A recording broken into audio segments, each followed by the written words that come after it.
The following feature presentation is part of the Skywalking Network. Hit record. Here we go, you guys. We'd love to see your comments as we record.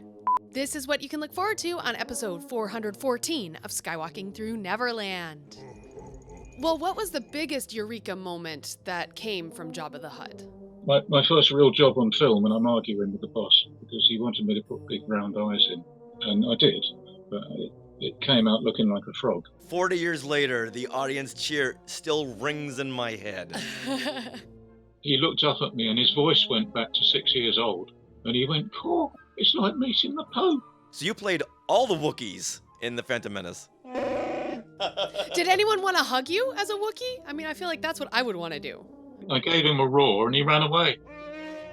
You kind of think when we put it on stage in front of the cameras, it was very, very much a working prototype, and we should take it apart and do it properly. Well, you are really integral to the Star Wars universe. Are you ready? Off to Neverland! Here we go! A long time ago, in a galaxy far, far away. To all who come to this happy place, welcome. Disneyland is your land. When I first made Star Wars, everybody in Hollywood said, well, this is a movie Disney should have made. You're more than just fans. You're family. Best day ever! Secrets learned. It's about family, and that's what's so powerful about it. Hey. When you use a bird to write with, it's called tweeting. When we visit the world of Disney, we never grow old. It's a Peter Pan, Never land that keeps us young in heart.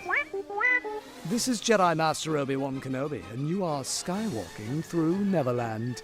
I have a good feeling about this. Hey, Skywalkers! Or should I say, Boshuda Skywalkers. If you speak Huttese, or just like anything Jabba the Hutt, then this is the show for you. Asterisk, this show will not be translated into Huttese. Ah, too bad. We get a big Hutt audience. All right, now, let's welcome all you Hutts and Rhodians and Athorians and Mandalorians back to Skywalking Through Neverland. I am Richard Woloski, but now everyone please say hello to my sweetie wife, Sarah. What? I get no extra things? You know what? I was going to comment on your muck shirt, but no one can see that Hocus Pocus shirt, so I had a lot of things going through my mind, and the moment passed. You messed it up. You know what? See, if I come up with something every week, then it's expected. Well, it's expected. All right, well, now that I know this is my muck wife, my sweetie wife, Sarah. But now you got to show everyone in the Sky Chat your Hocus Pocus shirt. A muck. See, there you go. A muck. Things happen for a reason. And her shirt even says Sarah on the collar, just like Sarah Jessica Parker's character in Hocus Pocus. Because her name is Sarah.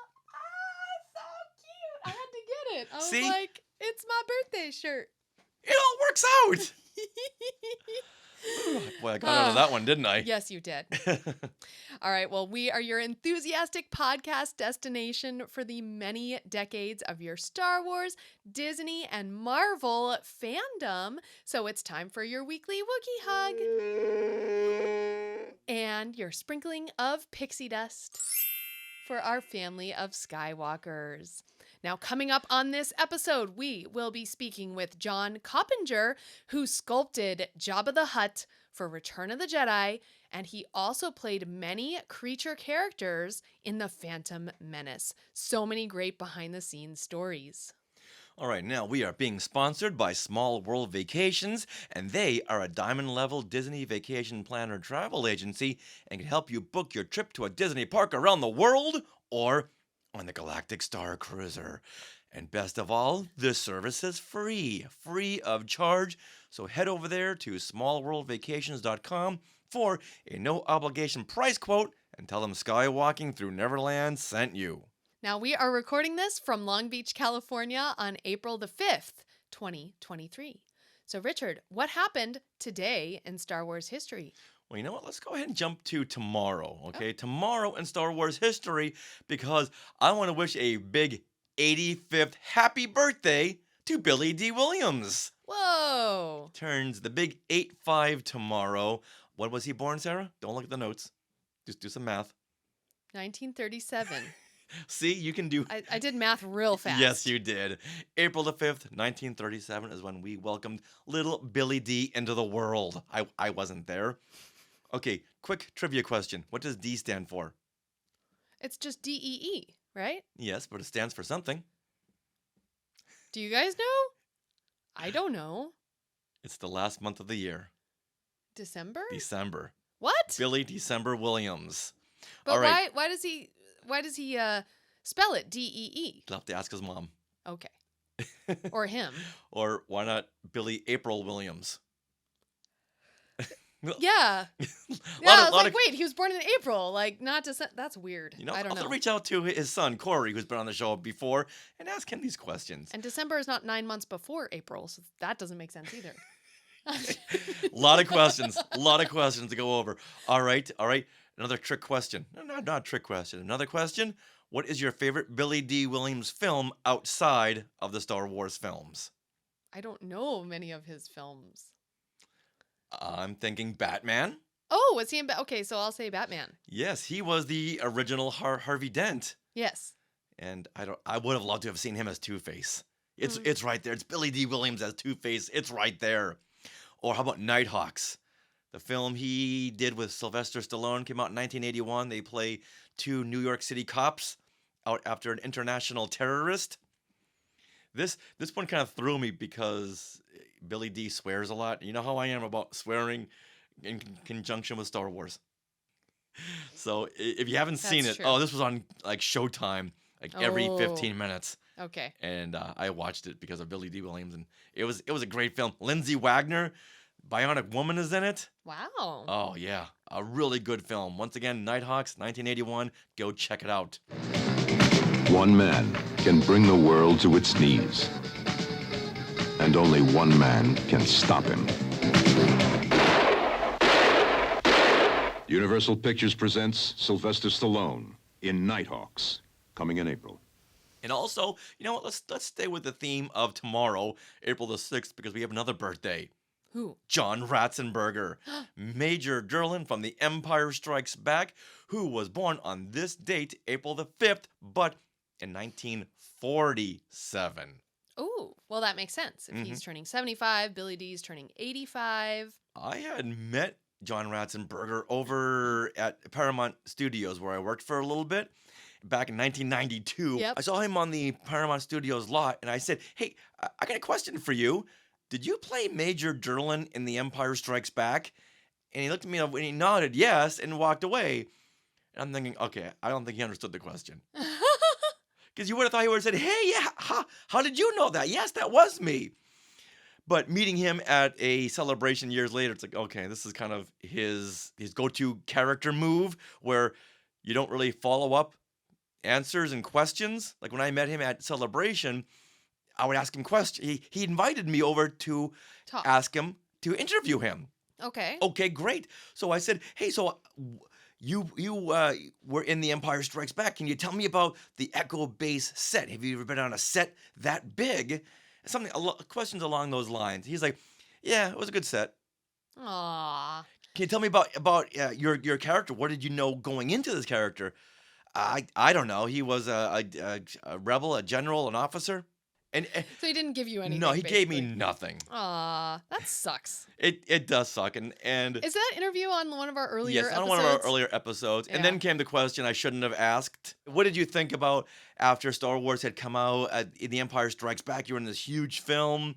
It all came down to the paycheck. And that's the answer I just really dislike. You didn't want to hear. I didn't want to hear. I did it for the paycheck. And I don't remember. Right. And I asked. So it wasn't it was a question you shouldn't have asked for yourself to keep Yes. the magic. Yes. It was like and a little anyone too- else. Like if you ask anyone of the Clone Wars era or beyond, Oh yeah, they're they're super fans, and they didn't just do it for the paycheck. They did it for the fans, the meeting of the fans later on at conventions, and to hear about how the Clone Wars pulled their family together. Well, just like the latest short I shared was Katie Sackhoff talking about how she was hired to become Bo-Katan. It's either out today or I scheduled it for tomorrow. But she mentions the fact that when she was initially asked to be a Mandalorian warrior in Star Wars, she said yes, because it was like a no-brainer, because Star Wars is like so awesome. It's so ingrained in people's cultures. Yes. That why wouldn't you want to be associated by that? And Yeah. I just hear way too many times, I did it for the paycheck, and I don't know. It was just a job. Yeah. Oh, I think at that point I said, we're good. Cliff Clavin, we're good here. But once again, happy 75th birthday. I hope you're happy. All right, that didn't mean to be a rant. Apparently it turned. But when you got on your soapbox, it was right here. With that, let's get into a happy discussion with John Coppinger about the birth of the galaxy's most vile crime lord. Nothing says happy like talking about a crime lord. When you think of iconic cinematic characters, most probably come from the Star Wars saga. And high on that list, without a doubt, is that vile gangster, Jabba the Hutt. Now, we are so excited to have on as a guest, John Coppinger, the artist who sculpted Jabba for Return of the Jedi, who then came back to work on and perform many characters in The Phantom Menace. Now you'll be able to add his autograph to your collection as he will be signing at the Boonta Eve Bash on April 6th. Hey, John! Hi. No, that sounds really good. Well, we worked very hard on our introductions. And we are so excited to have you on the show, and creature effects is a huge passion for us. So we'd love to hear about the sculpting process for Jabba the Hutt. So can you take us back to the beginning? Well, he's made of clay originally. So he was a sort of 2.5 ton clay monster. So that was my initial job. I was a clay mechanic, as we joke and say. So I sculpted him from a little tiny maquette. It was about that big, about 6-7 inches, that Phil Tippett had done at ILM. And I'm sure you've seen it in all the Star Wars archives. There's about 3 or 4 different characters. There's one with too many arms and legs sitting in a chair. Right. But the one that George Lucas approved was sent to us. So we had this tiny little sort of, not a cartoon, but it was just an idea of how Jabba would look. And it was really quite strange. Because we thought, what the hell is a hut? It was such a strange, surreal name. We actually thought it was almost Alice in Wonderland, Yeah, it looked very much like a big worm-like character from Wonderland. Were you the main sculptor for Jabba? Yeah, I was the only sculptor, yes. Wow. I was very free with the sculpt. Obviously, I had to make it pretty much how Phil gave us that sort of character reference. But so I could modify the sculpt and obviously the details, that's up to me. So I had quite a lot of freedom from that point of view. All the mechanism, the team that was built up while I was sculpting him, other people were coming in and starting to think about the mechanisms. And Stuart gave us very much a free hand, which was extraordinary. But he really was a kind of genius. He would come in just at the point when you're all scratching your heads and just look round and go, why don't you try that? So he would come up with solutions. All the best bosses do that. They leave you alone until you're totally sort of biting your knuckles. And then they come in and state the obvious, which you haven't seen, because they're looking at the outside view. Actually, Stuart Freeborn, my boss, would come down in the evenings, and I'd try and drag him off before he had a heart attack. Oh. But no, he was a brilliant man. Right. Yes. Oh yeah. Did you start with you said it was 2.5 tons? Did you start with these big giant blocks of clay and you just kind of had to mold them? And how long did that take? I was looking at my diaries the other day, and I can't understand the scribbles that I put in back in the day. There was a large Jabba already made, which was, like a 2-ton lump. I think what we did was then make armatures that would have been the interior form of Jabba. So he wasn't actually 2.5 tons at all. There's a lot of clay, but there's pictures of him. So I basically started again. I think Stuart wanted to do it from the inside out. He used to have some interesting ideas, most of which were really good and now and again crazy. But effectively what we did was sculpt him in clay and then take a mould off that, which the plasterers did, the mould makers on the film. And then you clay in for the depth of foam that you want. And you can actually sculpt sort of wrinkles on the inside so that the foam moves and expands in the right way. Now, you're saying there was already a big life-size Jabba the Hutt before you got there, and you had to redo the puppet? Yeah, we redid him. Yeah, so I didn't have to actually build the armature, which is what I normally do. Who sculpted the initial Jabba before you came in? I don't know, to be honest. I should know that, and I don't. It was already there. I've got pictures somewhere of Stuart standing beside it on the huge rostrum. Oh, wow. One of the building crew, Mike Osborne, helped me clay it out, add clay to it. But he preferred to work on his own, and there wasn't any conflict there. He went off and started working out ways of making the tail, the interior mechanisms, and what we called the crin, which was an extraordinarily tedious job that Mike took on, weaving basically a giant horsehair net out of fishing line, and that went over the mechanism of the tail and smoothed the way for the foam latex sock, which went on, which was the outer tail. Well, going back to the maquettes from Phil Tippett, those didn't exactly match the end result that you had sculpted. So, did you have any input on the final result of Jabba's appearance? Well, that was the beauty of it at the time. I mean, by the time I finished sculpting on films, I could almost say I was a human milling machine, because you'd get a printout from a computer, and then you made the full-size edition, whether that was a head or an arm or whatever it would be. And it was pretty, accurate to the millimeter, so you just had to copy what you were given. Whereas Jabba was a sort of free form. Yes, we knew what he was going to look like. Phil Tippett's maquette is a beautiful little character, especially the oval eyes. I did have an argument with Stuart. My first real job on film, and I'm arguing with the boss because he wanted me to put big round eyes in, and I did, but it came out looking like a frog. So I argued. You had to get inventive for Stuart, because he was so inventive himself. I persuaded him to have oval eyes, which is what Phil Tippett had done, and there was something about the character of the oval eyes. But I argued, because I said, they're so big, we can put something on the inside and make a secondary movement. We can make the eyes, and that was a large part of how we made his character work, because you could slit his eyes down and make him look really nasty, or go wide when he's either pissed or angry, or there was a whole other dimension for the character. Phil's concept was more worm-like with the rounded head, but yours was more mountainous. Well, initially we made sort of strange rigs out of cardboard boxes and bicycle wheels and so on, and tried to work out how you'd make somebody work this thing. And we very rapidly came to the point where it needed 2 people, partly because of the workload, but also the size. So it gave us other problems, but 2 people side by side was much better than 1 person. And that's how he got a bit bigger and a bit taller. I always describe it as being really lucky to be on this sort of frontier, because just about everything to do with Jabba was R&D. So we had no idea how to do it.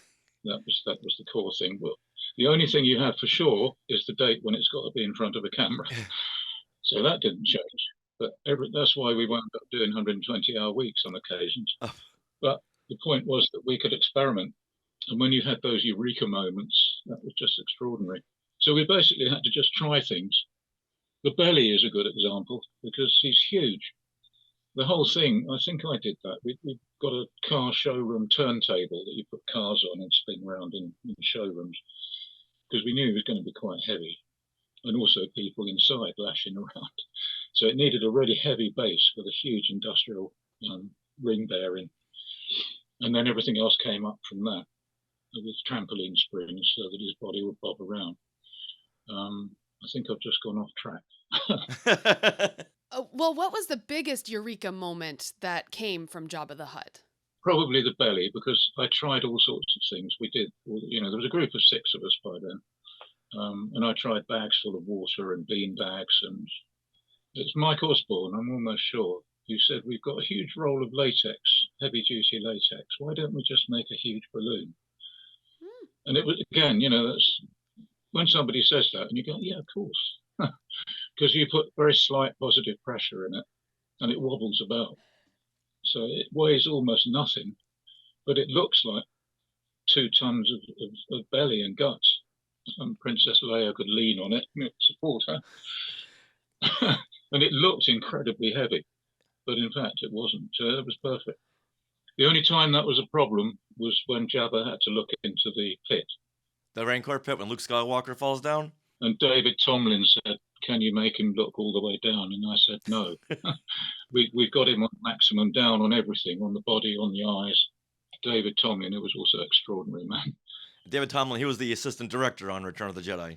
He was the AD, that's right, first AD. Yeah. He said, what if I put 2 prop guys behind them pushing? And I said, well, that'll work, but we tried that before, and we know that he'll jump off the trampoline springs, and the fiberglass interior skeleton might burst the airbag. He knew what I was talking about. He'd been in the workshop maybe 3 times, and you imagine the workload he had, like a military operation. But I knew he wasn't bullshitting us. He knew what I meant. And he said, yeah, do it then. And he wouldn't have given us a hard time if the bag had burst. He would have just had a stuffing newspaper in, I guess. That's the mark of a very good assistant director, because they're always the one that, hey, we get to be on time, and hurry up. But once I was working on a puppet, and an AD kept yelling at me, and I was trying to tighten up this little screw, and all of a sudden, snap. He's like, Rich, how long is this going to take? Yes, right. Well, a minute ago, it would have taken 3 minutes. Now it's going to take 3 weeks to repair this puppet. You should know as an AD what every department has to deal with. And the fact that David Tomlin came into the creature effects department and knew of Jabba's limitations, or know how far he could be pushed and how far he couldn't, I always regret that I never got a chance to speak with him then, because he held everything together. He was extraordinary, man. That was the best compliment any of us ever got, because he brushed through us on the set in Jabba's throne room. And he directed with a bullhorn in a room not much bigger than my house, because he'd just been on Gandhi with 250,000 extras, and he liked using a bullhorn. So he was still doing that on the set of the Jabba. Anyway, he brushed through us, sort of skittled us aside. And as he went, you've done a good job on that thing. That really is platinum. You don't get compliments like that very often. Speaking of the biggest eureka moment, for me as a Star Wars fan, always having heard about this Jabba the Hutt. What is this Jabba the Hutt when no one knows? And every time I watch Return of the Jedi now, and you cut to that first shot of Jabba, I can still hear the audience in my head oohing and eyeing over this new character that no one expected, that has an appearance unlike any other, and I can still hear the audience reaction. From when you saw it in 1983. Yeah.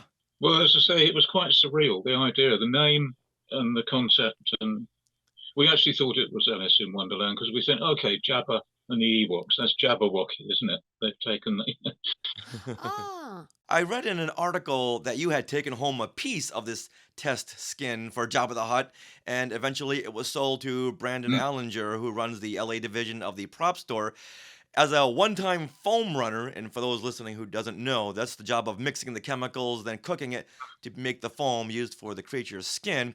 Well, this raised a lot of questions for me. So can you tell me about what this Jabba test skin is, and maybe where it is now?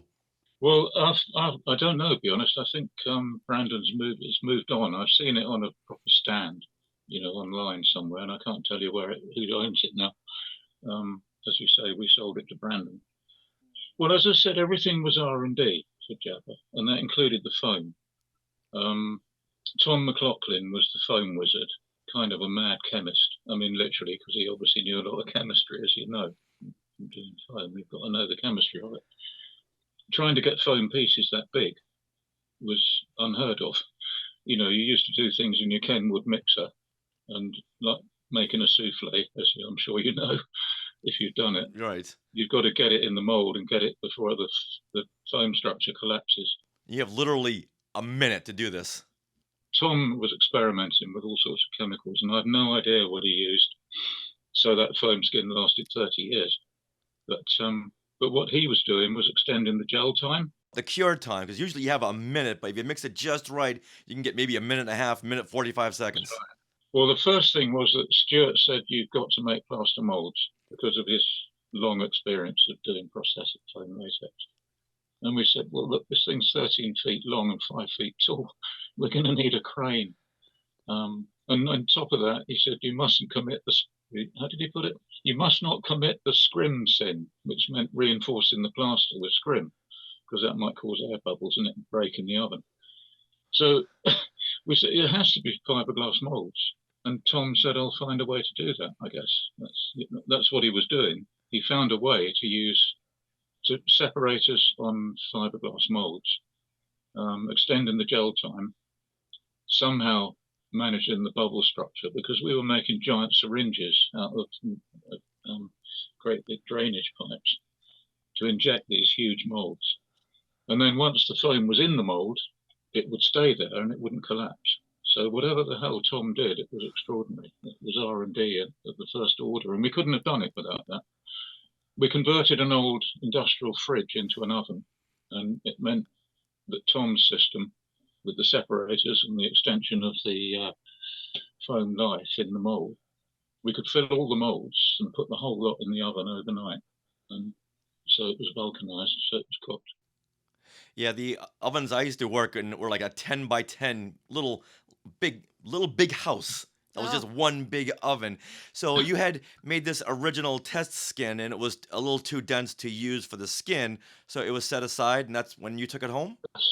Yeah, and I snuck it out of the building. I didn't steal nearly enough when I worked on films. I mean, there's all sorts of things. I could have had the Ark of the Covenant, from Raiders of the Lost Ark. It was laying in the weeds outside the workshop on Greystoke, and it would have fitted in my car. No, I looked at it, and I can't be bothered. Whatever you do, don't open it up and keep your eyes open. Yeah, look away. Look away, John. Look away. No, I think I took the warning. That's why I didn't do it. Yeah.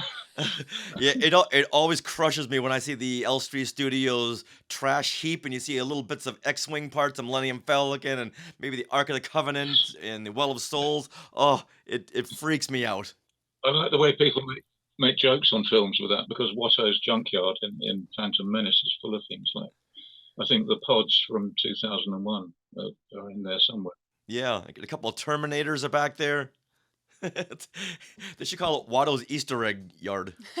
Yes. Now, I had reached out to Tom Spina from Tom Spina Designs, and oh no, yeah, he has restorations and conservations of old movie props, and he said that this piece came across his studio, the Jabba test skin, and they did some conservation work on it and made a custom fiberglass form to support the foam piece. Ah, yes.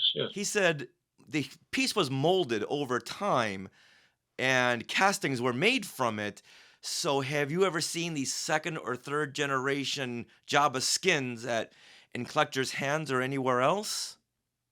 No, I haven't. I mean, what we did was we finally realized it was beginning to go crispy at the edges after all that time. So we did a plaster mold of it very carefully, did a plaster waste mold.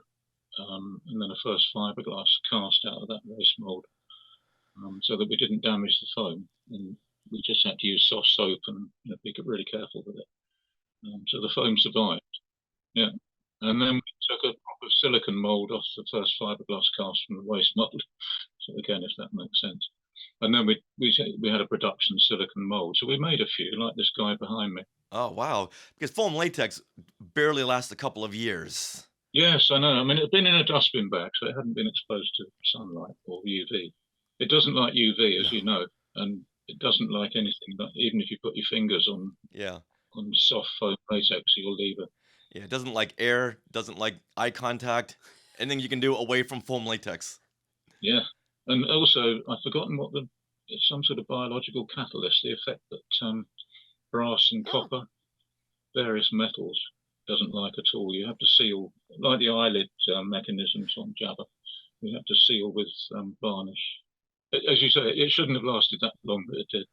Yeah, so when I saw all these articles about this latex skin surviving, I thought, wait a minute, I could ask John about this. Because the fact that it's lasted 30, 40, going on 40 years now. We tried selling them through Pop Store, and a couple went to America, but it wasn't a huge run.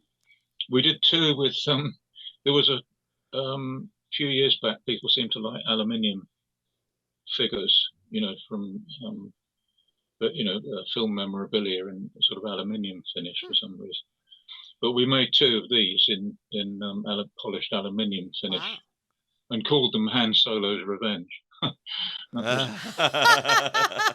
the fact that you did that is amazing, because I'm sure that latex foam is just in a bag somewhere it's just full of dust. So I'm so glad that you preserved this, and now you can make different copies of this original skin. And it looks like what you have there is the whole Jabba head, not just a little patch, but this is the whole head. No, it's basically his whole face flattened out as if he's a sort of hunting trophy. Wow. There's ever a piece to have, that's the piece to have. Wow. It looks really cool. Do you know if there are any other pieces to the Jabba puppet that are still around, or was he harvested for other puppet projects? Well, in the days when I didn't steal the Ark of the Covenant, I was working on Greystoke, and I knew where Jabba was in a warehouse. And he was already beginning to decay, the foam that we used on the full film puppet, because his throne had, I think, bronze powder in it. So anywhere he touched and rubbed on the throne, the foam was starting to decay. And then I came back from a pub lunch one day, and he was in a skip. Oh. So somebody decided, okay, we need the space. Jabba's falling to bits, we'll bin him. And I got about 3 foot of his tail, the mechanism and what was left of the foam. I wanted the eyes, the whole eye rig, but somebody had been quick and got that. So that's around somewhere. I think it's been preserved. So you still have his tail? No, I don't. That went to America as well. I think Brandon bought that too. I'm not sure now. We sold it to America with the foam face. I think that went to Brandon. Oh, I'll have to follow up on that. Well, the mechanism was still there. The foam had long gone, really. That didn't last very long. So, as I say, whatever produced that foam piece I had, I have no idea what Tom McLaughlin put in it. Yeah, those mechanisms are very expensive to build, so I just figured that they would harvest that for other projects. Well, it was all basically made out of scrap. I mean, like I say, the frontier aspect, we made the whole interior tail mechanism with all the cables. They were, we have a shop here called Halfords that supplies car and bicycle parts. So they're the cheapest sort of bicycle cables you can buy. So all those cables were from Halfords, and then it was a long, I think it was a giant fishing rod, and then very splintery plywood to make the wooden pieces. So it was very, very much a prototype. You kind of think when we put it on stage in front of the cameras, it was very, very much a working prototype, and we should take it apart and do it properly. But all the mechanical concepts, if you come back 3 years later and the same tail mechanism will be being used, because we got the ideas right, how the cables pull it, so you can really make it twist around. But it would all be, laser cut anodized aluminium a few years later. I was buying helicopter cables from somewhere in Texas not long after. So I was buying very high quality die-drawn cables. Well, whatever he did, it worked perfectly, because Yeah. once again, 40 years later, the audience cheer still rings in my head. Now, were you on set for any of the filming of the Jabba scenes? Well, that was the icing on the cake, yes. I mean, we were fairly exhausted, but we all 6 of us were working him. So we had, obviously, the core performer crew inside, Dave Barkley, Toby Philpott and Mike Edmonds. And for the death scene, Mike Quinn was in there as well. I think Mike Edmonds wasn't. So there's always at least 3 people inside him. But there were 2 of us out front with radio sets for the eyes and for all the facial expressions. And then the last person in every morning got the syringe full of green snot. So while David Tomlin is looking at, you got David Tomlin looking at you with his bullhorn, with his finger on the button, Yelling, more snot, more snot. and you have to run out and put stuff on the nose. Yes. Wow. So when you were on set and you saw Jabba come to life, did blood pressure start to go down and go, okay, great, it's working, it's working? Oh, yeah, very much so. I mean, I've no idea how we got away with it because we had hardly any rehearsal. I think I was painting him like 2 days maximum before he went on set, and Dave and Toby were inside it when I was painting it with several gallons of xylene or toluene, one or the others. Either way, it's, fairly toxic chemicals to paint with. Yeah, that's one of the reasons why I got out of creature effects, because of all the deadly toxins and chemicals in all of these paints and foams, the fumes. When they were telling me that some of the foam contains cyanide, it's like, all right, I'm out. Oh my gosh. Yeah. Yeah. Well, I used to use plaster called Artex, which is full of asbestos, so that. Now, when you saw Return of the Jedi for the first time, and they cut to that one establishing shot of Jabba the Hutt, what went through your mind? Were you into the movie, or did you go, I could have done that better, or done this better, or did it all really just come into place and work for you? We were just really pleased that it worked, because this was all in the days of old chemical film, so it was all going to rushes the next morning because the film's been rushed to a lab and back. I mean, there was a wild video camera which fed the very, very basic monitors that the interior crew had, but that was just somewhere near a camera. So anyway, we used to go to the rushes in the morning and think, great, that's perfect, we've done that perfectly. But of course, someone else, C-3PO or Han Solo or Princess Leia, it's always a composite of how the whole thing has gone. So our best shots wouldn't necessarily get used. They'd hit the editing room floor. But enough of them were good enough that we got away with it. There was one scene where I had my eyes tight shut and my eyes were open. Jabba's eyes were tight shut because I was looking at the dancing girls and forgetting what I should be doing. But it just looked like he was jiving. He was just having a really good time. Before I got the bullhorn shouting "eyes" from David Tomlin, I woke up.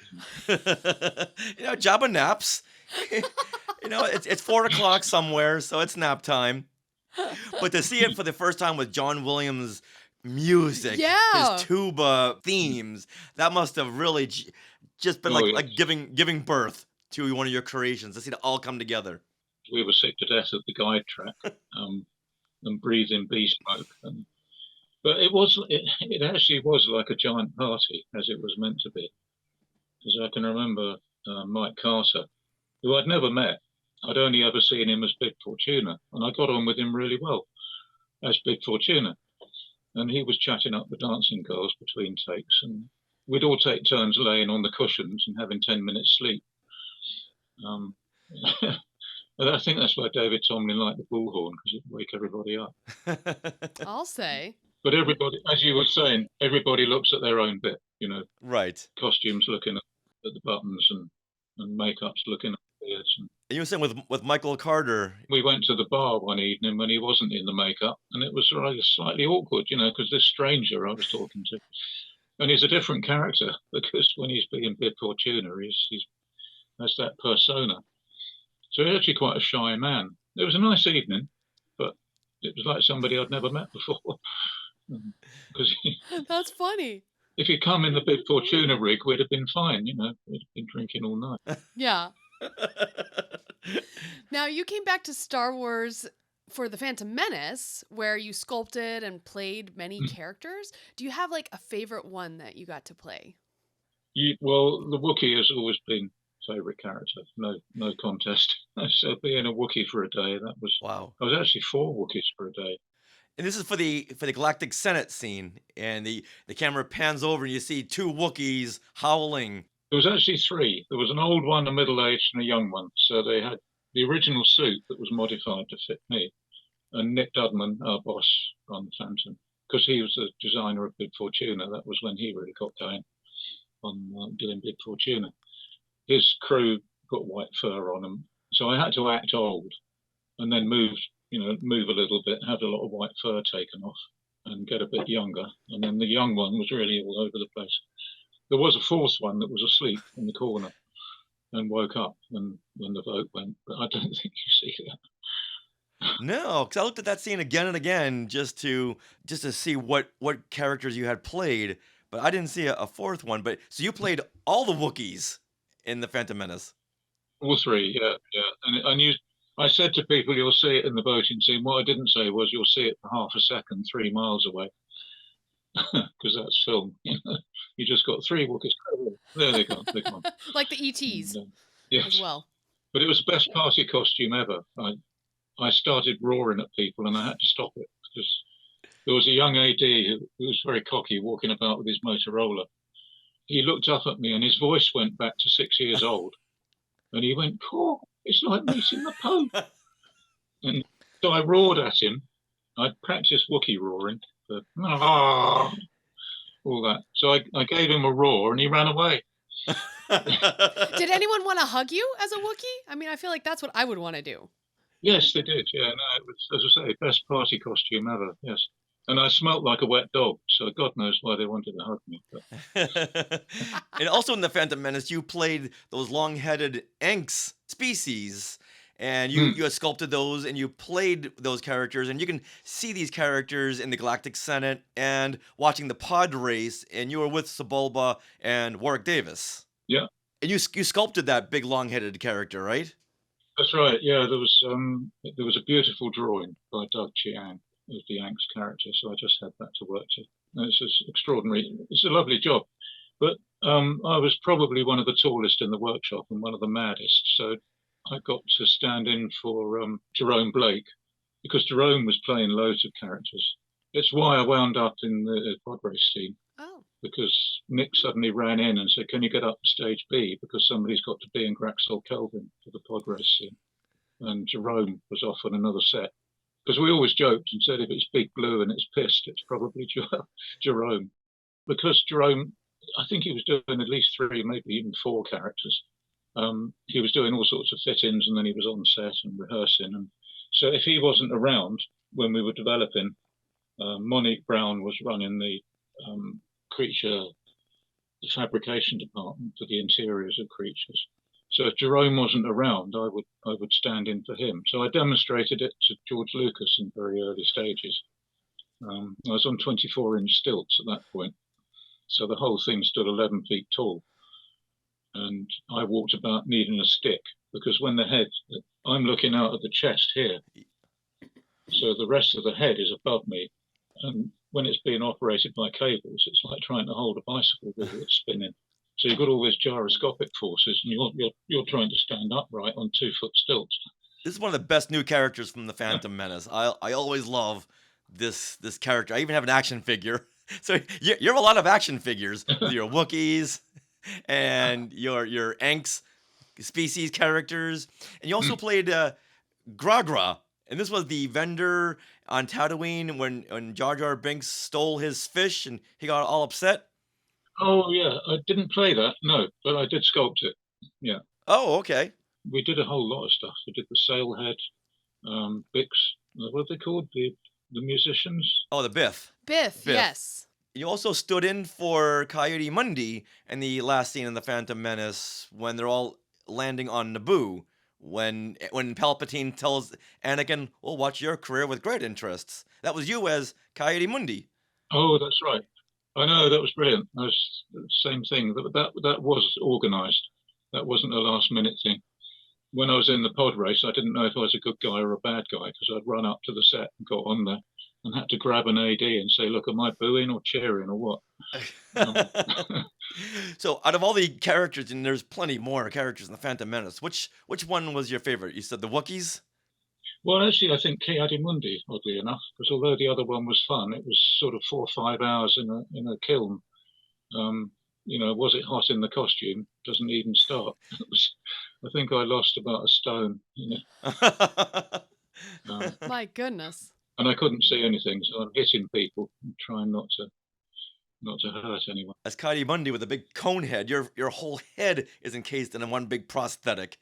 Because the actor Silas Carson was in, I've forgotten his character name, but he was in another character on that set. I think it's Theed Plaza, isn't it? Yeah, he's the Neimoidian, the blue characters who are being arrested. Yeah, right. So the Jedi Council are coming down the ramp.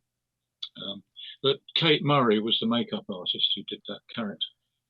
And she managed to fit the prosthetic on me that was built for Silas so well that the other people, I thought, nobody's talking to me.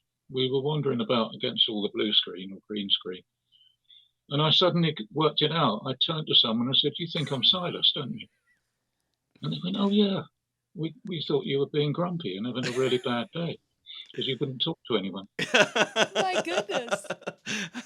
Kate Murray had done this so well that it fitted on me. And I practiced walking like a Jedi Knight, as you do. You know. My main job was not to fall over Yoda because he was in front of me with Warwick Davis and Yoda. Oh, wow.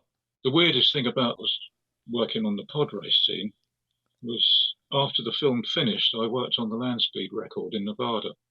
And I was telling the crew there with a 64-foot, 700-mile-an-hour vehicle that there's a scene in Star Wars I'm not supposed to talk about, but it does involve big jet engines on the desert. I don't quite believe this story myself because we then went with one of the...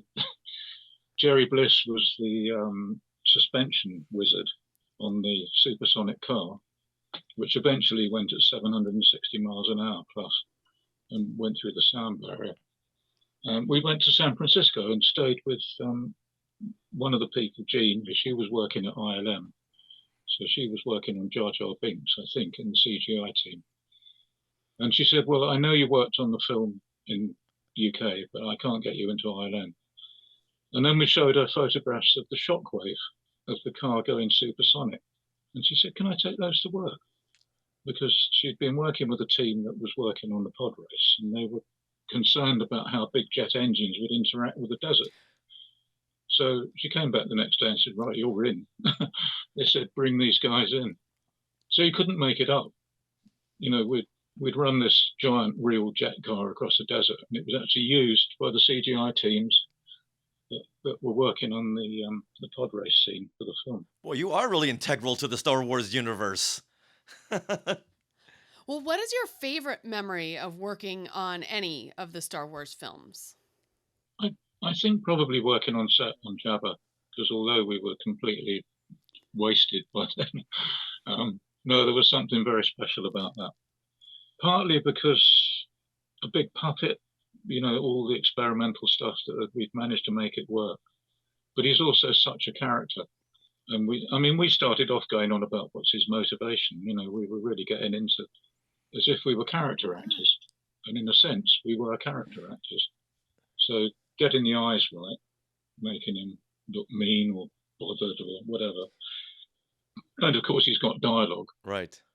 So for the guys inside, they were having to do exactly the same thing, especially Dave, who was operating the mouse. And so I'm trying to work out where his eyes would be looking and what his eyes would be like according to what he was saying. And you were on the remote control for Jabba's eyes. Mostly. I was quite mean. I would fight people off the eye set and try and operate the eyes. So mostly I was working the radio eyes. Do you recall the reactions from Mark Hamill, Harrison Ford, or Carrie Fisher when they first saw Jabba the Hutt? Well, Carrie seemed to like him. We thought, well, she's going to get covered in green slime because there's quite a lot of that flying around. We'd actually rigged it up with a garden sprayer at one point. And we thought we'd better not do that because if he sneezed, it would go 20 feet. So yeah, we thought better of that one. Because I figured the rehearsals were done as you were shooting the film, so they didn't get a chance to see Jabba before they walked onto that set. No, as I said, the rehearsals were literally the last few days, and I was painting him for part of that time.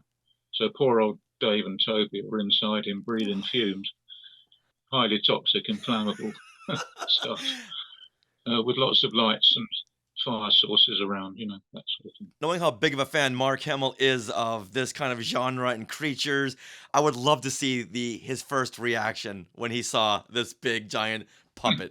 Yes. Well, Princess Leia, there's quite a lot of footage on making of films of Carrie Fisher. You know, there's one where she's saying he is what he is. You know, she's leaning against him. Right. And the famous scene with Jabba licking her, I'm sure if you ever talk to Toby Philpott, he was terrified. He thought he can't really see what he's doing. He's got a little tiny monitor. And he gave her a really good licking with the tongue.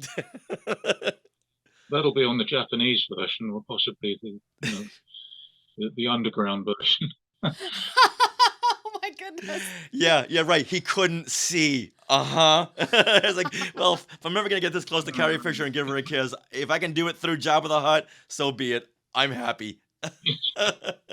But he thought she was going to hit him or slap him, and no, she was fine with it. And it made it to the film somehow. How was George Lucas on the appearance of Jabba the Hutt and how he worked? Was he happy with the outcome? Oh, I think so, yes. I mean, I didn't really talk to him that much. We had to I did some colour drawings and got a bit sneaky. I did some deliberately awful ones and put the one that we all liked about the Fired Down. So it was George Lucas and Norman Reynolds, the production designer. Luckily, they went, no, that one. For the actual puppet itself, was Lucas very happy with it? I think so. I mean, he came on set one day just when we were finishing it. So we were doing final assembly on the set and just some of the painting. And he seemed quite happy, but he's a very shy man. I mean, I only spoke a few words with him. Wow. I do remember him saying something like, the money men want me to keep on making Star Wars and I want to do something else, which would have been Raiders, I guess. Yeah, definitely. You've also worked on so many other films like The Dark Crystal and The Fifth Element and the first 3 Harry Potter films as an animatronic model designer. Can you tell us just maybe an anecdote or two about working on the Potter films, the Harry Potter films?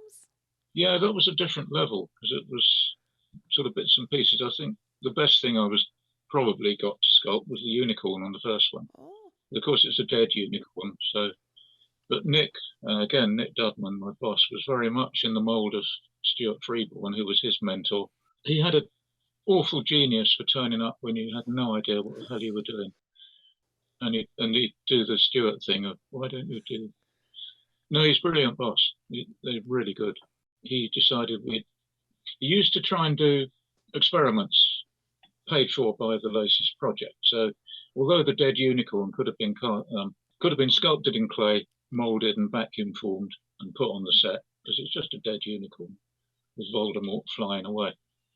But it was actually a full working sort of animatronic puppet in the sense it had a fully articulated steel skeleton and punched and flopped. And so you could have picked it up and put it at any angle you wanted. Wow. Were they expecting to do more with this if they put all that kind of work into it? But Nick wanted to find out if we could do that with various urethane foams and make a full-size movable posable horse puppet. But I mean, it didn't mean you could do that. Right. But there wasn't a justification, I don't think, for what it needed to do, which was just lay dead. If you're an experiment, do it on Warner Brothers' dime. What else did you work on in the Harry Potter films? Not a huge amount, actually, although I was on all 3. It tailed off. The crew got gradually reduced all the way through. And I was moving off towards doing other things as well. We all came back and did the snare plant, which was fun. So that was a crash course in making bits for the snare plant, which in the first film. The Tentacula? Yeah, that's in the first film. Yeah. It was going to be CGI'd, and then they decided to go for real. Okay. And so it was a huge, giant trampoline with all the plant bits coming up and all of us underneath in pitch black. If I wanted to talk to someone 10 feet away, I needed to use a radio. And this was the plant where Ron, Hermione, and Harry all fell into when they're going into, what is it? They're trying to find Voldemort. That's right. That's it. So it all had to be... Right, so that's why it's a trampoline. It had to be safe for them to fall on it. And Ron loved it. They threw him out of the grid on a wire harness, and he landed, just about 3 inches above it. And he just looked up and went, "Oh, wicked! Do it again!" And everybody round this giant thing, "You're supposed to be frightened, Ron." Oh, he's a 15-year-old kid. Of course he's going to enjoy Well, I being think he was thrown around. 10. Oh, 10. Yeah, this was the first movie. Oh. No, he just came Yeah. down. It's like a fairground ride. Now, Wow. in the mid-90s, when the special effects industry was turning more toward digital effects, how did you feel about that? Did you feel like, I'm going to lose my job? Or like, hey, this is the way things are supposed to be progressing, so I'm on board. How did you feel about all that? Well, it took a long time. I suppose you could say the film industry is quite, although it's very innovative, it's also quite conservative. So we saw CGI coming for about 10 years before it actually affected us in any way at all. And then there was almost immediately a backlash against it. So Phantom Menace obviously is massive CGI components, but there was also a lot of costume work and a lot of practical effects still.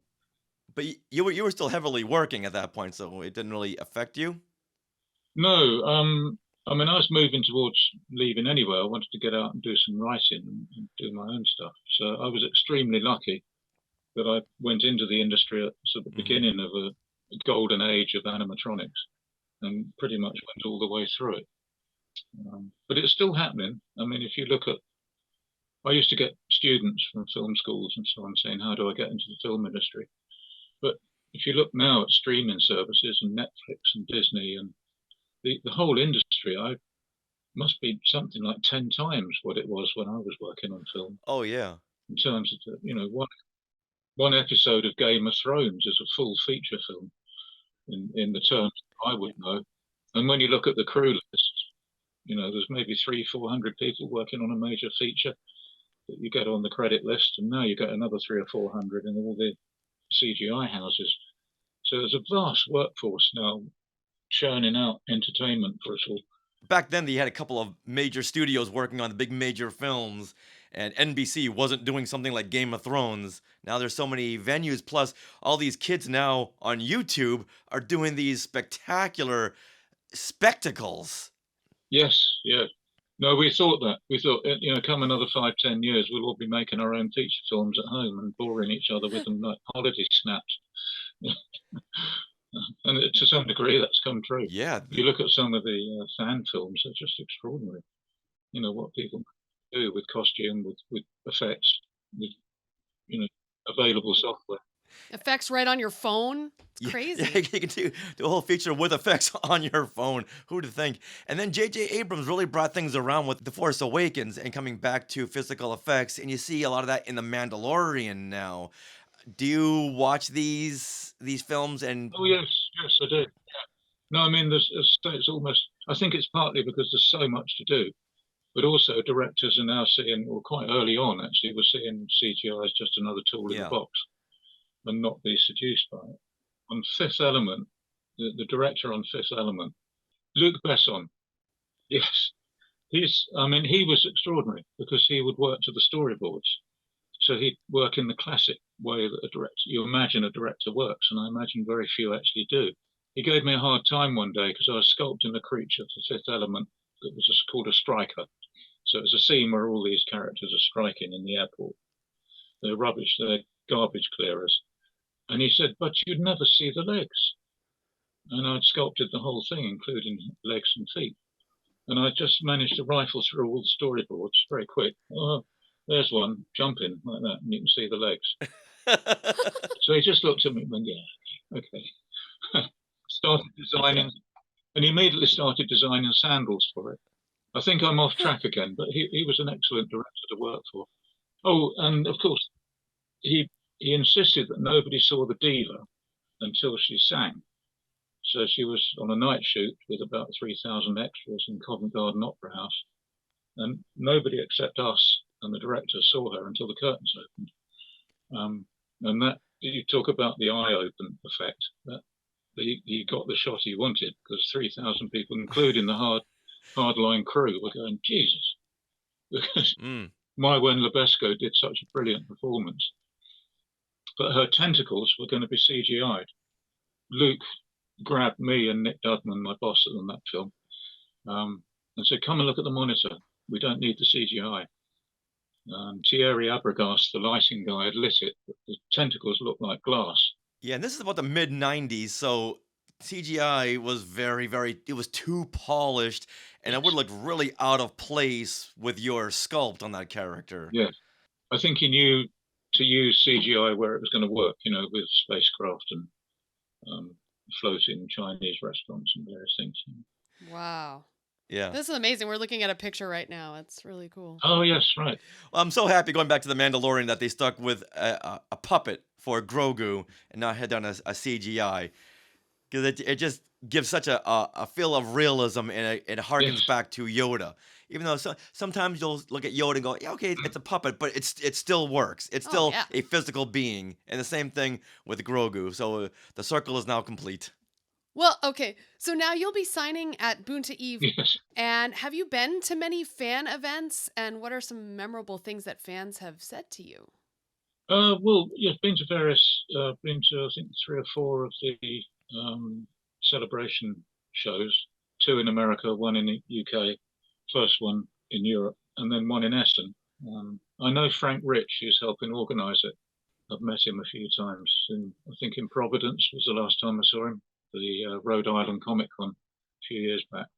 Well, you are going to have a great time at Boonta Eve. We were there last year when it was here in Anaheim, and Frank Rich and Spencer Jawitz, they know how to throw a party. So hang on to something. Get ready, yeah.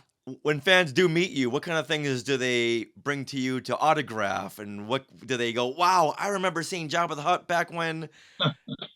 Well, that's the weirdest bit, because it was some years ago now, and I have seen 7-year-old children just about get over the edge of the table, and they go, "Cool, look, it's Jabba the Hutt."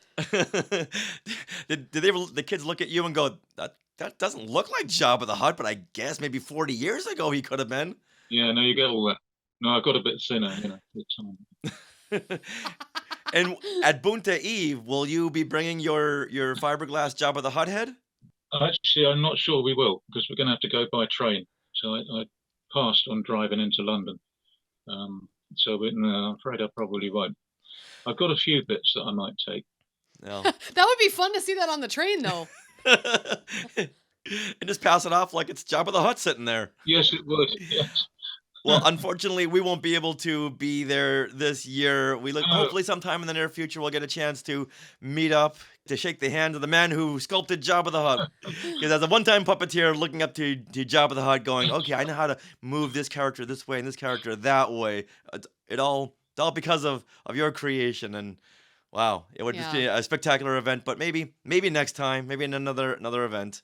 And Boonta Eve is just in a couple hours. Woohoo. Couple of days. Yeah, for sure. Yay. 2 or 3 days. Yeah, Thursday. Well, you have a great time, and once again, we look forward to meeting you at another event, maybe the next celebration somewhere. Yeah.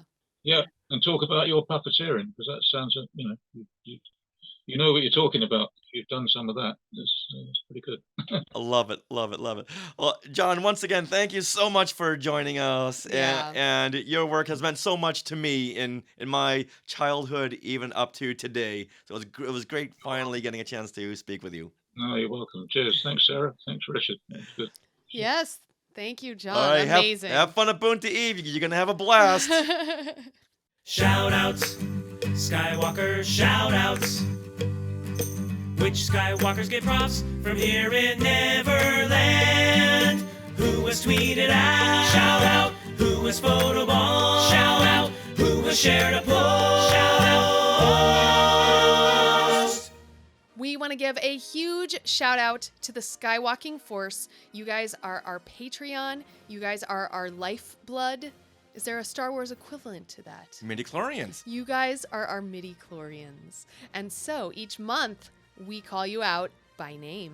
So thank you, Anthony Kakias, The Blessed Cheesemaker, Bryn McKinnon, Carl Fox, Chica Fent, Christopher Marino, Courtney Turkel, Darren Irvine, Dave Kerwin, Don Glover, Garrett Sessions, Glenn Stein, Jennifer Cole, Jeremy and Heather Hunt, John Liang, John Zancanaro, Julie Caruana, Kelly Turkel, Jeremy Stevenson, Laura Bryce, Meredith, Michael Corbett, Michael Knipp, Mike Ward, Nancy Steinman, Patrick Pine, Patty Hammond, Patty Nazarian, Peter and Norma Heitman, who were just here today, yeah, Raynald Gobey, Scott Carmichael, Scott Hume, Terry Lee, Wesley Meekholmes, and Wynn Patterson. So once again, thank you to those who are part of the Skywalking Force. You really, really help in helping the Skywalking network progress, either with new equipment, which is kind of pricey, so you really help us with that, and just keeping up all of the Libsyn charges. Costs, What do you call those? Yeah, the charges each month. We pay a fee each month for each of our podcasts on our network. So you guys help with that, along with our website. All of that costs money. So thank you for that. Also, just want to say that, the equipment that we purchase with your help really helps us put out better content for you. So it's a nice more symbiotic content. cycle. Yes. Also, for shout outs this week, we want to thank the thousands of new YouTube subscribers. Oh my gosh, we have about almost 2,000 new subscribers since the beginning of the Mandalorian season. So we want to thank you all. A lot of them are Katie Sackhoff lovers, so awesome. Yeah, we we've love been Katie Sackhoff. reposting Celebration Zero clips. Yeah. And now what we're going to do is go back into our archives in the last 413 episodes before this one and start pulling off sound bites and putting those interviews on YouTube. Yes, we want to make sure that our content is evergreen, and YouTube seems to be the way that people want to consume their content. So we are going to pivot a little bit and post a lot more to YouTube. Yeah, and if you haven't already subscribed, please subscribe, because those numbers really help. And it's youtube.com/skywalking through Neverland. All right, well, that wraps up episode 414 of Skywalking Through Neverland. We want to thank John Coppinger and Spencer Jawitz and Frank Rich for helping to arrange our discussion with John, and we wish them all the best at Boonta Eve tomorrow. In a few hours. This is Boonta Eve. Yep. At least for us. Yeah. Definitely. And we want to thank all you Skywalkers for commenting on all of our posts, going to our social media, subscribing, liking, watching us in the Sky Chat when we just happen to record at an ungodly hour. Thank you so much. Are you interested in our book, Today in Star Wars History? Well, autographed copies of Part 1 and Part 2 are available now from skywalkingthrough-neverland.com/book, and pre-orders of our new book, which is an interactive notebook that you get to fill out yourself, will be available very soon from skywalkingthrough-neverland.com/book. So make sure you tune in to our social medias and we will tell you all about that. Skywalking Through Your Fandom. Available May the 4th. Now, we want to thank our sponsor once again, Small World Vacations, for their support. Thinking of a trip to a Disney park or the Galactic Star Cruiser? Well, you can fill out a Get a Quote form at smallworldvacations.com today. Their vacation planning service is free of charge, so check it out and tell them Skywalking Through Neverland sent you. Would you like to support Skywalking Through Neverland? Do you find that you listen to this podcast each week or consume all the YouTube content we're putting out? Well, consider supporting us through the Skywalking Force, our Patreon. Not only do you get a cool title, you are part of the Skywalking Force, but you have access to bonus content in the form of our Zoom discussions on the latest Disney Plus shows, such as The Bad Batch. The Bad Batch and The Mandalorian. Thank you. Going all the way back to WandaVision. Yes. You will also get a coupon code to use for our new book, Skywalking Through My Fandom. Available May the 4th. Now, this bonus content begins at only $5 a month, so head to skywalkingforce.com, have a look at the options, and thank you those of you who are already part of the Skywalking Force. Now, we are part of the Skywalking Network, Skynet, where you can find other great shows like Talking Apes, the Max Effects Podcast, the Neverland Clubhouse, Totally Tell Me Everything, Star Warsologies, and the YouTube shows Collectopolis, and Today in Star Wars History. Make sure you follow us on social media. We are at Skywalking Pod on Instagram and Twitter. And also go to youtube.com/Skywalking Through Neverland. Subscribe on YouTube. And we have our Facebook group. So search Skywalking Through Neverland on Facebook.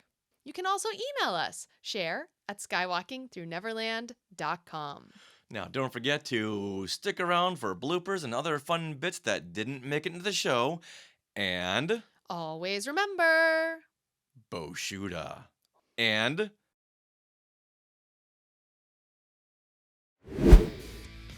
hey, look at those names to the left. They are part of the Skywalking Force, our Patreon. Become a producer yourself and check out all the Disney Plus themed bonus content available depending on the level you subscribe. Become a member of the elite Skywalking Force at skywalkingforce.com.